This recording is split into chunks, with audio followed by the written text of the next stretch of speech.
the new self-image for me was I am a co-creator with the divine.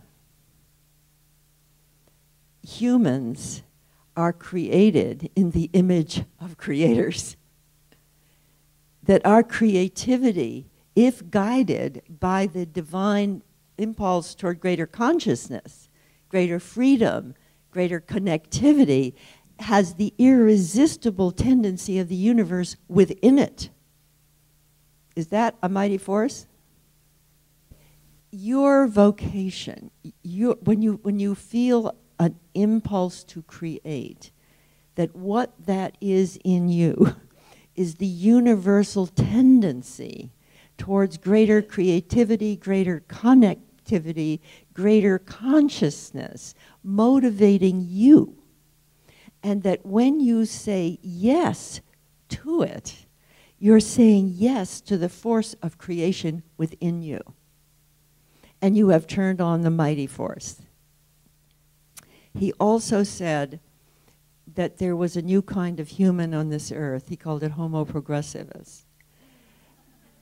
And here's the quality of Homo progressivus, and we'll see how many of you feel that that's who you are.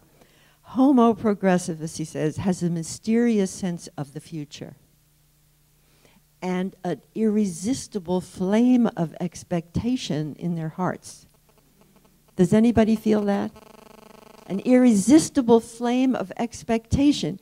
Now, I know a lot of people who are very brilliant who have no flame of expectation in their hearts. In fact, they can see everything wrong and they don't see how we're going to make it. So the flame of expectation in your heart, and he said, Homo progressivus feels they're part of an organism progressing toward the unknown, rather than I know there's a goal and of utopia of some sort that I'm aiming at. This goes back to the woman being able to fall in love with the unknown child.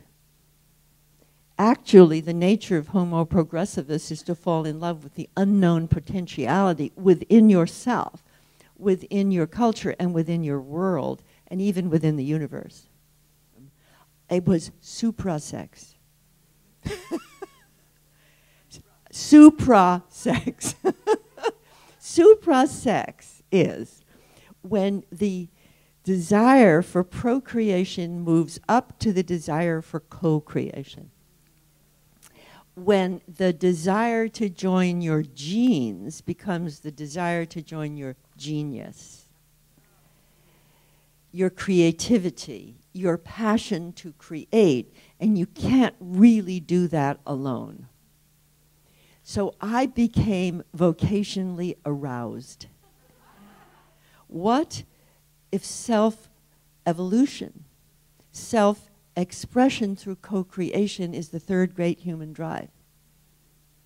And what if, as we got the signal that we cannot reproduce up to maximum anymore, cannot, in the same years that this was happening to me in the 60s, we became aware of a population crisis. One more doubling, we would destroy the world. We may destroy much of biological life anyway, the way we're going. So the woman, I believe, got a hormonal signal right around the mid-60s. More than just, I want to be equal to men in a dysfunctional world. It's, I have something to create. And I am shifting from my desire for maximum procreation to the chosen children, if you want to have a child, but most important to the expression of creativity through joining. And that this is a power and a passion as great as sexuality. And ultimately greater than sexuality, because we're going to live 50, 60, 70, 80, and beyond. If we hit real longevity here, the age of reproduction is going to be very short. We're going to have fewer children.